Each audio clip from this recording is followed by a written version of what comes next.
Right, Jada, how are you today? Yeah, I'm good, thank you, Ben. And you? Yeah, cool. So today we're going to be talking about how people can get in shape and lose fat and develop some muscle definition without necessarily going into the gym, because a lot of people don't really want to go in the gym and lift weights, especially women. They don't always feel comfortable about going in the gym. They don't want to be around big sweaty weightlifting guys and stuff like that. So is it possible to get in shape, doing stuff at home outside the gym? Yeah, well, this is the interesting thing. If you speak to a lot of people that do actually look really good, that do end up becoming bodybuilders or going into health and fitness to a decent level where they end up transforming their own physiques to a high degree, a lot of those people started somewhere. And this is what the general public tend to forget. For example, I trained at home for years before I went to a gym.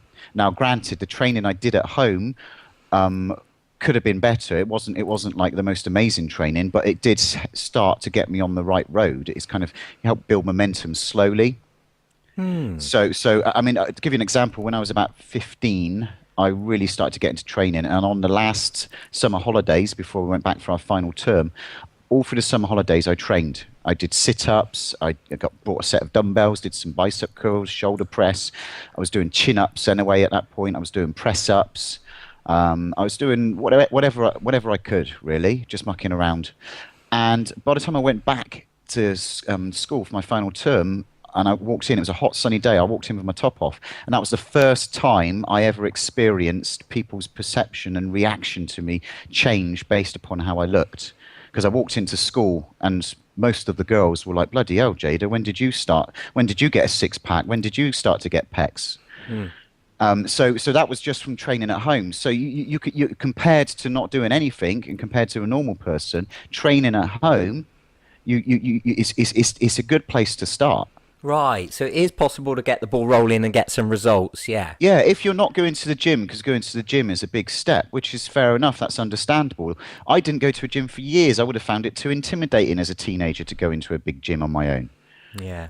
So having that time at home, there's many things you can do. Like if I was to have a conversation with my past self back then, I would say, look, while you're training at home and you haven't got huge amounts of weights to lift, focus on building a really good mind-muscle connection, because you don't need a heavy weight to get a good mind-muscle connection. And if you spend that time training at home, you're going to get the benefits from the exercise, but you're also going to build a brilliant mind-muscle connection if you focus on that, because you don't need a weight to do that. You can use your own body weight.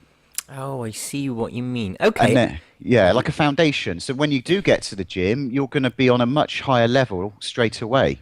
Yeah, I see what you mean. Let me just give you an example, right? Let's just suppose a friend of mine earlier, she messaged me and she said, Ben, I want to lose a bit of body fat, get in shape, that type of thing. I don't want to go to the gym. What can we do? So if a client came to you and they said that, what type of program could you start them on? All depends what they were, where they were. Now, presuming that they were just an average shaped person who wasn't massively overweight, but they were a little bit overweight and they didn't have any strength because they hadn't really done anything physical, then I would start them off with some real basic exercises. Like I said, the ones you can do at home with limited equipment. You can buy a set of dumbbells. With dumbbells, you can do your shoulders, lateral raises, front, side, and rears. You can do shoulder press. You can do bicep curls. You can use them to push on the floor to do proper press ups. You can then put your feet on a table and do incline press ups to get the upper chest done. You can get 2 chairs back to back and you can start doing dips. If you can't do your whole body weight, you could put your feet on something. You can find a bar, or you can buy one of those bars that hook over the door to do chin-ups, close grip and wide grip. You could then advance and buy yourself a bar and start adding a small weight, doing some rowing. Right. So you don't need much equipment, you don't need to spend much money at all, and with that you can have some intense workouts. Now, granted, you're not going to have huge amounts of weight, so even though you'll be able to develop, you're going to develop to a point. But that point that you can develop to is going to make you look fit. You know, if you're a bloke then you're going to start to notice a bit of hardness, a bit of firmness coming, a bit of a chest coming on, as a bit of there'll be just something coming through from training at home, which can, for the compared to the normal person, is a big difference. Yeah, yeah, I see what you mean. Oh, right. That's quite encouraging. That's quite exciting. Now, what about kettlebells? Do you ever work with those with anything you do? I never work with kettlebells. I mean, it's a whole kind of phase in the fitness industry for the last few years. It's not. I'm very purpose specific. If I'm going to do something, why am I doing it? What's the purpose?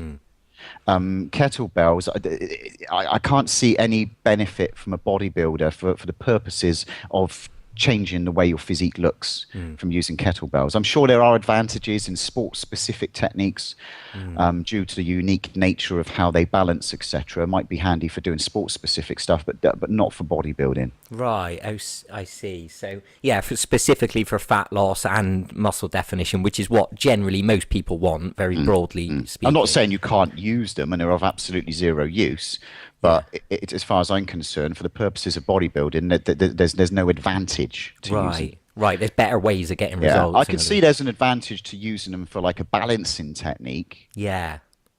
You know what I mean? Maybe. Yeah. I see what you mean. Now, I just want to switch gears a little bit and let's look at this from a different angle. What's the worst thing somebody could do to, to not get any results? Like, what's the worst strategy you can think of? I would say, see, bodybuilding can be quite simple. And when people don't get results, it's always down to simple little changes they can make that can make a big difference. Now, for most people, the biggest factor between their failure and their success is their level of intensity that they put into their training. When I trained at home when I was at school, I wanted to be the kid that could do the most press-ups. So I could get down and I could do 100 press-ups because I forced myself to do that. I could do 20 chin-ups because I forced myself to do that. I could do chin-ups with one arm because I forced myself to do it. I trained my biceps with the weights that I had until my arms wouldn't move. So even though I had limited equipment at home, I trained as hard as I could. And this is the thing with people, they simply don't, in my opinion, very few people train hard enough. The ones that do train hard enough get the results. Even if their training program isn't quite perfect, even if they're making a few mistakes here and there, that intensity of effort really is probably one of the biggest factors. Yeah, I see what you mean. Now, earlier on, I said something on Facebook. I said that training in order to make your body look a certain way, like lose body fat and get muscle definition, is sort of like separate from training for athletic abilities and fitness and stuff. Yeah. And it's better to approach it in different ways because a lot of people sort of do, they try and do a fitness approach or they do some athletic sport or something to try and get in shape. And it's not actually the most effective way of losing fat and getting in shape, is it?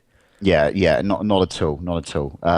It's quite simple, man. Bodybuilders are the people that change the shape of their body most drastically and most impressively, from low body fat percentages to maximum muscle mass to maximum muscle separation and definition. Anything else is not going to compare to those purposes and those goals. Yeah. That's what I was saying to someone the other day. Bodybuilders are totally obsessed above all other people, in the run up to a competition, losing body fat. Bodybuilders are totally obsessed, and if kettlebells and building core stability and doing planks on the floor had anything to do with losing body fat, bodybuilders would be doing it, right? True, so absolutely true. Bodybuilders take every advantage they can. Mainstream bodybuilding, they're taking any drug they can take. Yeah. So if there was any training advantage, there's absolutely no doubt they would be utilizing it. Yeah, so it's good for people to look at what bodybuilders are doing just to get an idea of what's the most effective method. What's interesting, if you take somebody that is a good bodybuilder, and by my definition of a good bodybuilder, I don't sit on either side of the fence. If someone's not natural, that's fine, that's their choice. If someone is natural, that's fine. But generally, people, when they go for bodybuilding and they try and do it naturally, they tend to go down the more healthy route in terms of their whole lifestyle. So if someone's, in my opinion, some of the world's best natural bodybuilders, they're actually all-round athletes. These guys in the off-season get to compete and do powerlifting shows, and they compete with the strongest people in powerlifting. and then they strip down for the summer and they do bodybuilding shows and be the best bodybuilder. I watched an interesting video the other day with a very famous professional bodybuilder called Kevin Levrone, and he does a sprint with an Olympic sprinter, and he's not that far behind him, maybe a second or maybe two at the most, very, very close 100-meter sprint, and you've got this massive bodybuilder. But people assume that they got this idea that bodybuilders are pumped up and they have no function. Well, the reason their muscles are pumped up is because they've done extreme muscle endurance. So for a big bodybuilder to do a 100-meter sprint, he's got more than enough stored glycogen in his muscles to do that. I see. Yeah. So right. So if someone goes, right, I'm going to make my physique look as good as it can based upon the fact that I'm going to make it as healthy as I can, then generally that does help to create an all-round athlete. The only exception to that is extreme endurance. If you've got somebody that's trained to be a bodybuilder, they're going to be powerful. They're going to be fit. They're going to have good lung capacity. They're going to have a fast metabolism. They're going to be healthy. They're going to be very far. The only thing they're not really going to be able to do is high endurance work. Yeah. I see what you mean. I used to have a belief in my mind that if you get really big and muscly, then you won't be able to do like hand balancing and handstands, acrobatic, gymnastic type of stuff. And then I saw this video of what's he called, Cali Muscle. Oh yeah, on YouTube. Piston Cali Muscle. And he's an enormous guy, Absolutely. steroid guy, massive, isn't he? Big, bulky guy. And he's doing all the calisthenic stuffs and the pull-ups and the handstands on the bars. This perception that a high-level bodybuilder is just fit for one thing and they've just pumped their muscles up to look good. It's not true. If you've got a really good bodybuilder and they've done it from the right perspective of health, then they're going to be superior in pretty much every athletic department. They're going to have better body coordination. They should have better balance and stability. They have better muscle endurance. They have more strength and power. They have better lung capacity. Yeah. And what about flexibility? Because I hang around with a lot of acrobats and they're always talking about flexibility and, you know, that is there a trade-off? Like, can you have big muscles and all that type of thing and still have a good range of motion? Flexibility is a matter of being flexible. You can be a big muscly guy and not have any flexibility whatsoever. Right. So there's separate things. Like you can have both, or being flexible does aid bodybuilding because it helps you avoid injuries. Being able to have a good proper stretch helps recover the muscle as well. It's a way of kind of warming up too. So generally, this is what I'm saying, bodybuilders that are really tuned in to their body and they're doing it from the perspective of health, those types of people, they would incorporate stretching. It's just a matter of, let's stretch before we start. Let's stretch in between training. Let's have a good stretch at the end. And a good bodybuilder generally is flexible. Right, I see, yes. When people don't get not flexible, they tend to stiffen up. And people I've seen with have a lot of repeat injuries, they don't stretch. Right. They don't give their body that kind of relaxation that the muscles and the ligaments need you get from stretching. Yeah, I see. So it's not one or the other. You can have both. You can train both. Yeah. I stretch every morning, man, and sometimes multiple times during the day.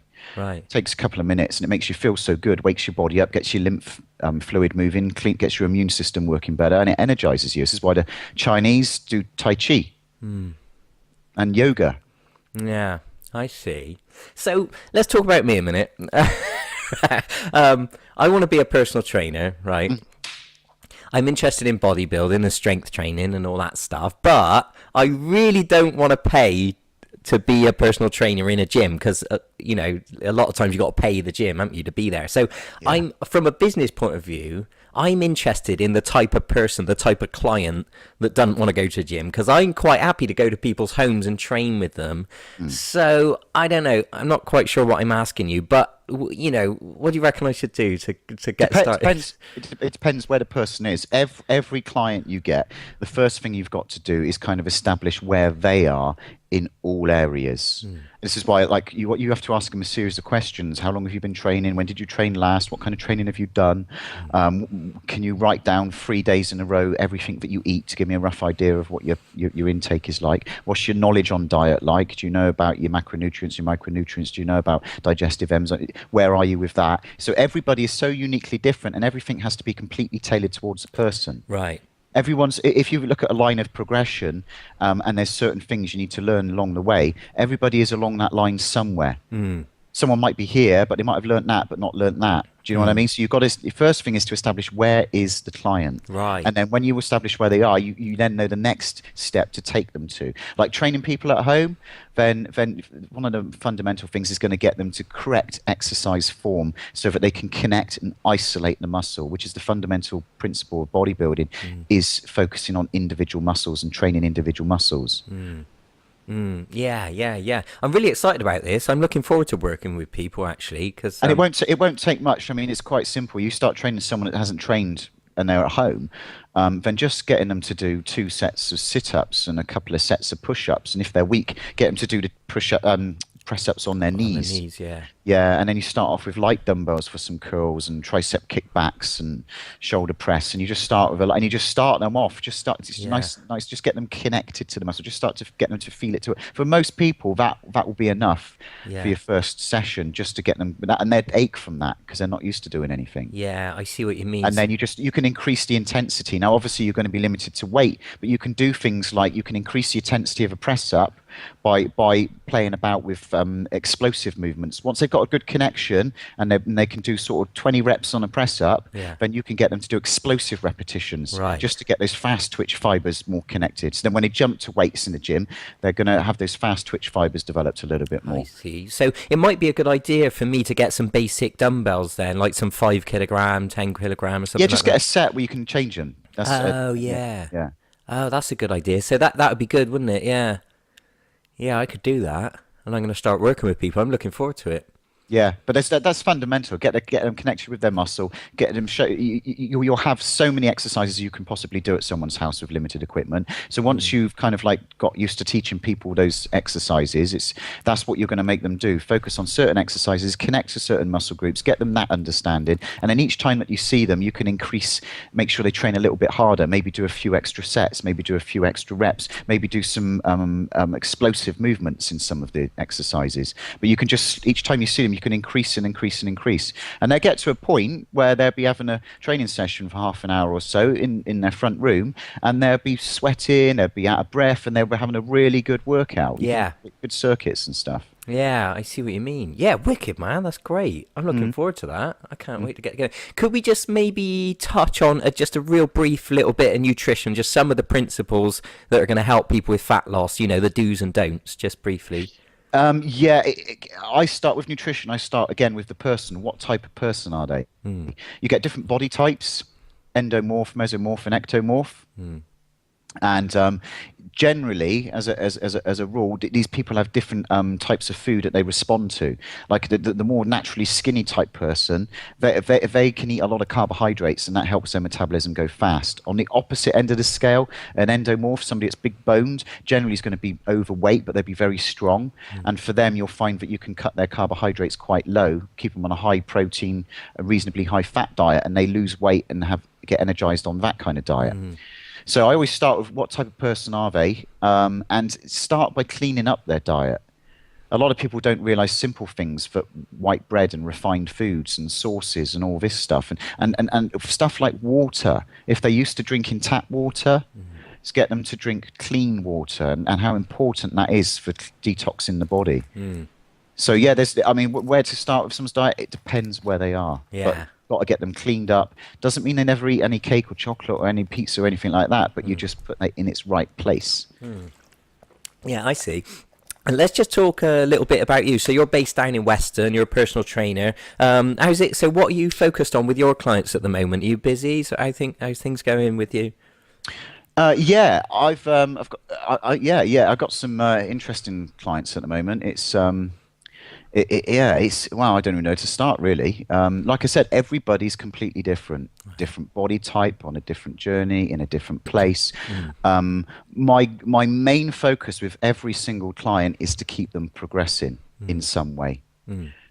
And so make sure that their training is progressing in some way, make sure that their diet is progressing in some way. And everybody goes at a different pace. Some people can change quite quickly. Some people need to change more gradually.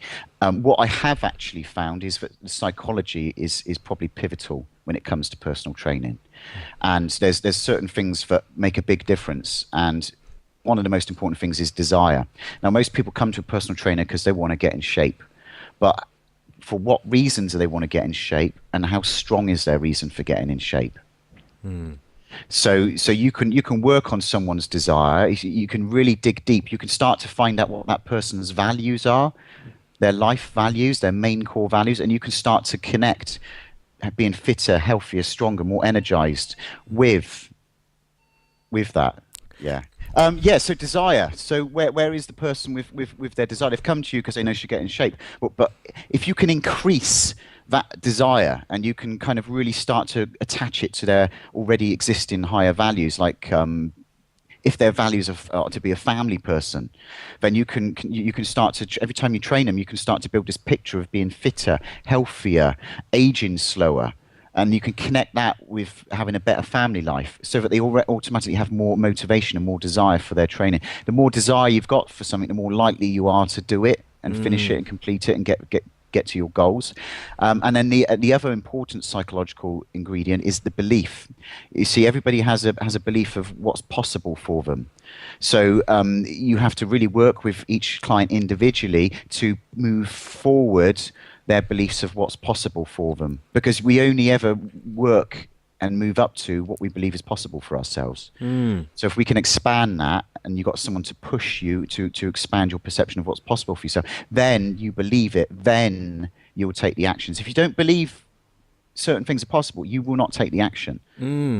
It's the two magic ingredients, desire and belief. You can have huge amounts of desire, but if you don't have the belief, you will have this horrible feeling inside you. You'll be frustrated, you'll be angry, you'll be pissed off. There'll be something not quite right, because you're telling yourself you can't have what you desire. So if you raise someone's desire, you've automatically got to raise their belief of what's possible to match it. And on the other end of the scale, if you make someone believe they can achieve something, but they don't have the desire, they still won't get it. So you have to increase their belief and the desire, just bit by bit by bit by bit. Oh yeah, that's really good, that, isn't it? That's really profound. It's pivotal, because this is what we forget, that everything pins onto that. The decision your clients make when they're not with you, when they're shopping, when they're out with their friends, those decisions are based upon their desire for achieving their goals and their belief in what they can achieve. Oh yeah, Everything else just falls into place. That's really interesting, that, isn't it? That's really profound. I'd never really looked at it like that before. Yeah, it's both, isn't it? It's the belief. If you work on that with clients, it makes your job easier, because if you increase their desire and increase their belief of what's possible just enough, you're not doing it to a point where it's out of reach and it's not possible, because you have to believe it. Because I know what I've done with my body. Yeah. I've had average genetics. I've got good muscle placement, but I've never grown quickly. And I've trained people the same way I've trained myself, and they've grown a lot quicker. So I know that through sheer determination and training intellectually, I know what's possible. Right. So then I can project that onto somebody. So it's as much a psychological and emotional game as it is like a physical game. Absolutely. Everything starts with a thought, doesn't it? Everything. Everything only exists. It exists in thought before it exists in physical form. Yeah, really interesting. Just mainly for our female listeners, I want you to just explain what a skinny fat person is. A skinny fat person would be a typical endurance runner. You see them. I live on the seafront, and January, February time is hilarious, because you have this herd of brightly coloured, brightly dressed runners that all pile out onto the seafront in January and February. They even do it in big groups, and you see them jogging along and you see them panting along, and they're putting their body under so much stress, and you see it in their faces. They're almost angry with themselves that they ate all that crap and drank all that crap over Christmas, and you see them jogging along, and you can see the strain of the endurance work on their bodies.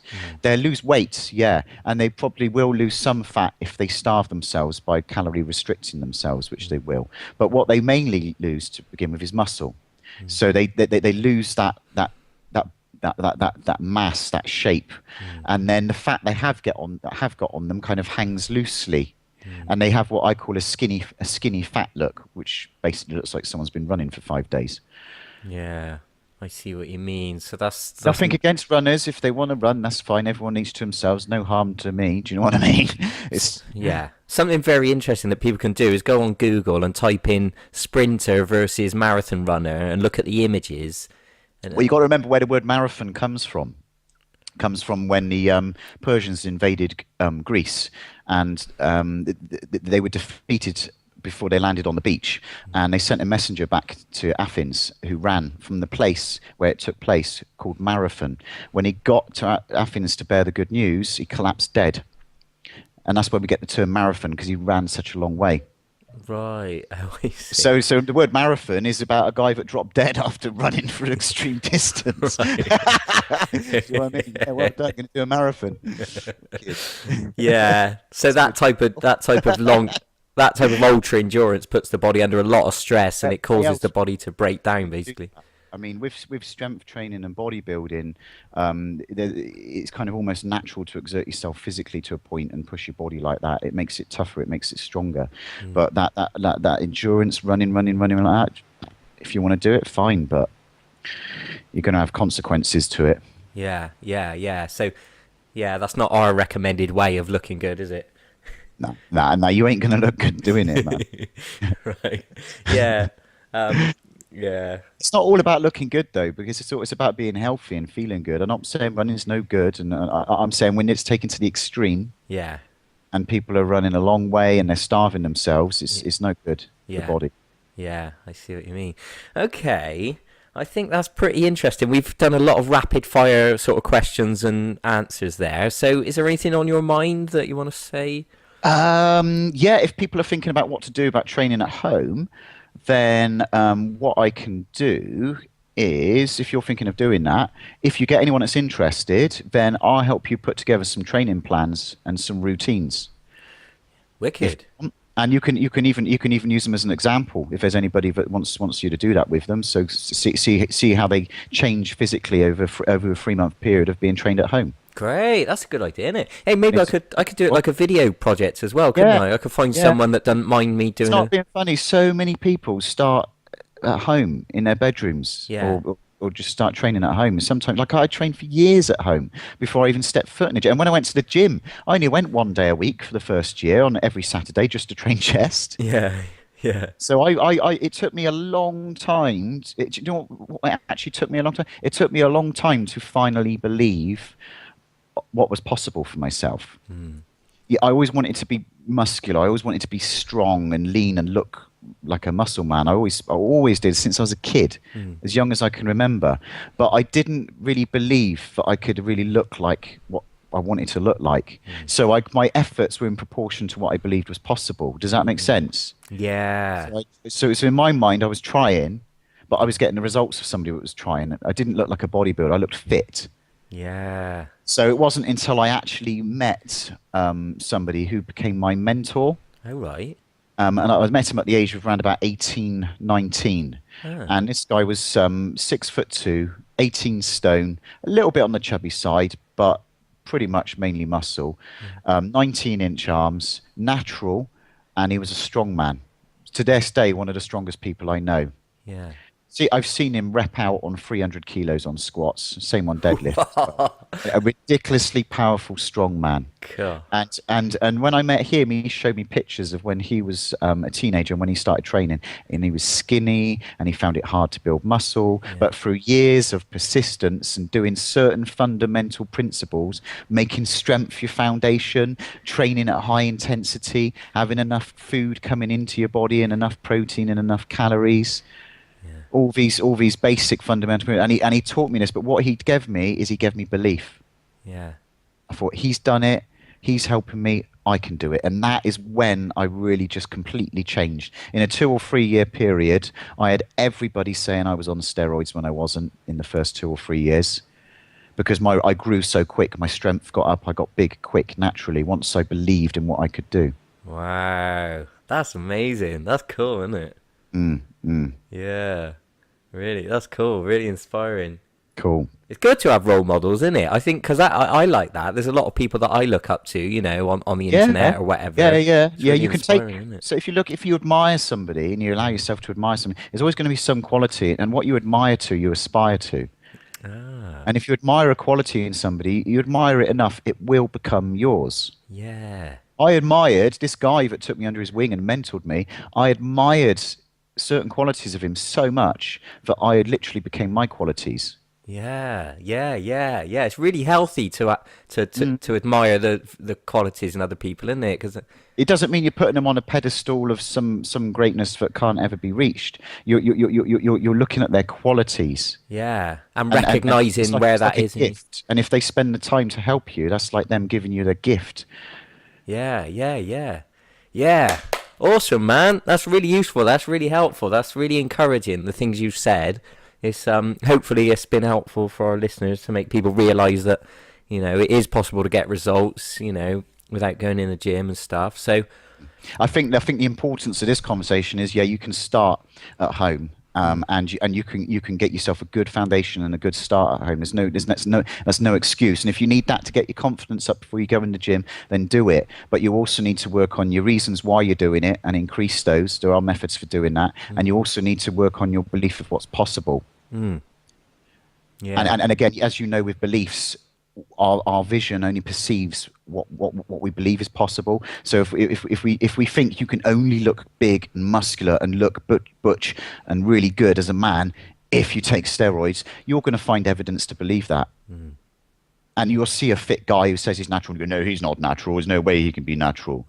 He must be on steroids, because that's the belief. So it's good to kind of like examine your beliefs, see where you are with them, and then just start to expand them to more positive beliefs, and just start to integrate more positive ways of viewing things, of what's possible for yourself. that's really inspiring. That's really inspiring. Yeah. It's scary because every time you expand your belief over what's possible for yourself, you have to then go, I can go into the unknown now. I can go into unknown territory. Yeah. And that's scary because it's out of your comfort zone. Yeah. Oh my God, you've really got me thinking. You've really, Good. you've really triggered my thoughts now. It's almost like I'm having trouble thinking what to say because you've got me thinking. Cool. Amazing, man. Yeah, that's really helpful, really useful. So if people want to get in touch with you and speak to you, because I expect they probably will after listening to that, what's the best way of getting in touch with you? Yeah, best way to get in touch, you can just type in my name, find me on Facebook. You can find my website, jadacastellari.com. And you can contact me through either of those. I do recommend going to my website. It's being upgraded and changed soon. There is free material on my website, free downloads, free audio, and there's going to be a lot more stuff added to it. Yeah, wicked. And you're happy to speak to people over Skype, over the phone, Yeah, or I are do they? Skype training for people. I do one-to-one personal training in Weston at Sweat FA Gym exclusively. Yeah. And I do train people at home as well if they've got the home gym. I haven't actually trained anybody at home without a home gym yet. Okay. Probably because I really like to train people hard, you know. Yeah. If I can train someone, I need to be trained hard. Yeah. Oh, mental. That is really useful. Thanks for that, Jada. Cool. All right then. All right. Yeah, that's Yeah. cool. Thanks for that, and we'll speak to you soon. All right, take care, man. All right.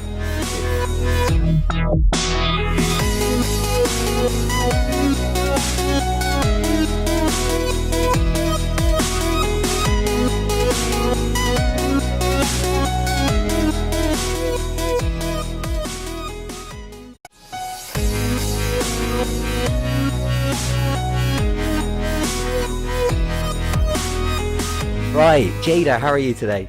Yeah, I'm good, thank you, Ben. And you? Yeah, cool. So today we're going to be talking about how people can get in shape and lose fat and develop some muscle definition without necessarily going into the gym, because a lot of people don't really want to go in the gym and lift weights, especially women. They don't always feel comfortable about going in the gym. They don't want to be around big sweaty weightlifting guys and stuff like that. So is it possible to get in shape, doing stuff at home outside the gym? Yeah, well, this is the interesting thing. If you speak to a lot of people that do actually look really good, that do end up becoming bodybuilders or going into health and fitness to a decent level where they end up transforming their own physiques to a high degree, a lot of those wasn't massively overweight, but they were a little bit overweight and they didn't have any strength because they hadn't really done anything physical. Then I would start them off with some real basic exercises. Like I said, the ones you can do at home with limited equipment. You can buy a set of dumbbells. With dumbbells you can do your shoulders, lateral raises, front, side and rears. You can do shoulder press. You can do bicep curls. You can use them to push on the floor to do proper press ups. You can then put your feet feet on a table and do incline press ups to get the upper chest done. You can get 2 chairs back to back and you can start doing dips. If you can't do your whole body weight, you could put your feet on something. You can find a bar, or you can buy one of those bars that hook over the door to do chin-ups, close grip and wide grip. You could then advance and buy yourself a bar and start adding a small weight, doing some rowing. Right. So you don't need much equipment. You don't need to spend much money. People started somewhere. And this is what the general public tend to forget. For example, I trained at home for years before I went to a gym.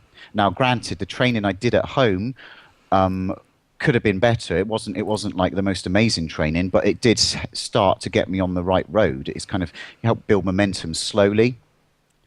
So I mean, to give you an example, when I was about 15, I really started to get into training, and on the last summer holidays before we went back for our final term, all through the summer holidays I trained. I did sit-ups, I brought a set of dumbbells, did some bicep curls, shoulder press.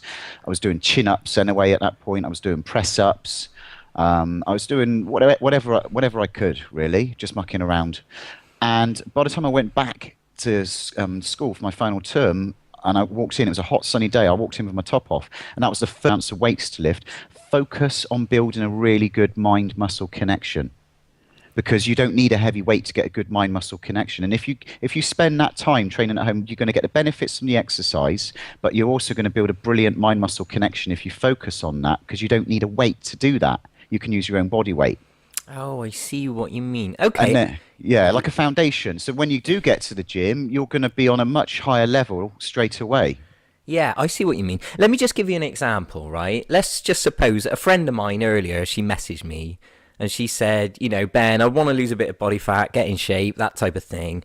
I don't want to go to the gym. What can we do? So if a client came to you and they said that, what type of program could you start them on? All depends what they were, where they were. Now, presuming that they were just an average shape person who was the first time I ever experienced people's perception and reaction to me change based upon how I looked. Because I walked into school and most of the girls were like, bloody hell, Jada, when did you start? When did you get a six-pack? When did you start to get pecs? So that was just from training at home. So you compared to not doing anything and compared to a normal person, training at home, it's a good place to start. Right, so it is possible to get the ball rolling and get some results, yeah. Yeah, if you're not going to the gym, because going to the gym is a big step, which is fair enough, that's understandable. I didn't go to a gym for years. I would have found it too intimidating as a teenager to go into a big gym on my own. Yeah. Yeah. So having that time at home, there's many things you can do. Like if I was to have a conversation with my past self back then, I would say, look, while you're training at home and you haven't got huge amounts